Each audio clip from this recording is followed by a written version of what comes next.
దొంగతనం చేసిన దొంగోడు మీ ఇంట్లో సామాన్లు ఎత్తుకపోయింది నేనే అని రాసిపెట్టి పోతాడా? సరే అట్లనే పోయిందనుకో, దొరికినాడు ఒప్పుకుంటాడా? ఒప్పుకోడు కదా. కోదండం వేసి కొట్టినా ఒప్పుకోడు, మీదికేంచి ఆలీల మీదికి నూకేసడానికి చూస్తాడు. ఇప్పుడు ఆసొంటి కదనే మన తాడ కూడా అవుతున్నది. ఓ దొంగ దొరికిపోయిండు, తప్పించుకోవడానికి తొవ్వ లేకుండా దొరికిపోయిండు. నిప్పును ముళ్ళగడితే ఆగదని చాలా మాటలు చెప్పుకున్నాము. ఇగో ఇప్పుడు సుతం అదే అయ్యింది కథ. మొన్న ఎమ్మెల్సీ ఓట్లలో గెలుస్తందుకు చింతపండు నవీన్ కోట్ల రూపాయలు ఖర్చు పెట్టిండట. నల్లగొండ తానా ఓ 40 లక్షల రూపాయల మీద పంచాయతీ అయ్యే వరకు అన్ని బయటకు వచ్చినాయి. పోలీస్ స్టేషన్లో చేసిన వీడియోలు సుతం బయటకు వచ్చినాయి.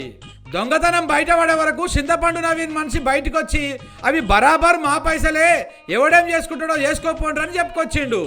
మా పైసలు మేము వసూలు చేసుకున్నాడు తప్ప అని అందరిని తిట్టిపోసిండు. మేము ఎవ్వలను ఏమనలే, మా పైసలే మాకు ఇయ్యమన్నామని చెప్పుకున్నాడు. కానీ ఇక చూడుండ్రి ఎట్లా జరుగుతున్నారో ఇంట్లకు. పాపం ఈ సార్ను పట్టుకపోయి మస్తు పట్టిండ్రట.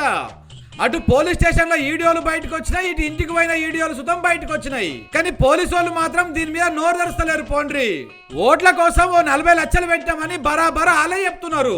అసొంటప్పుడు పైసల లెక్కలు అడగాలి కదా. ఓట్ల ఆఫీసర్ లో ఏసీబోల్లో కేసు పెట్టాలి కదా. కానీ ఎవ్వరు సపోర్ట్ చేస్తలేరు. ఇంకో ముచ్చట ఏంటంటే ఈ పైసల ముచ్చట మీద రేవంతం సార్ కు చింతపండు నవీన్ కు గట్టిగానే అయిందట పంచాయతీ. లోపల వంచాలే గాని ఇట్లా నలుగుట్ల పరువు పోతాడు చేస్తారా అని మస్తు గర్వమైందంట రేవంతం సారు. జనంతా గట్టిగానే అరుచుకున్నాడంట మన చింతపండును. ఇక దీంతో చిన్నమ్మకం చేసుకొని ఆఫీస్ కు పోయి అలా మనుషులను పొట్టు తిట్టిండట చింతపండుల వారు. ఇక ఆ కోపం మీద అలా మనిషి ఒక ఆయన వీడియో చేసి పైసలు మావే, మేమే ఓట్ల కోసం ఇచ్చినామని అసలు దొంగతనం మొత్తం బయట పెట్టిపోయిండు.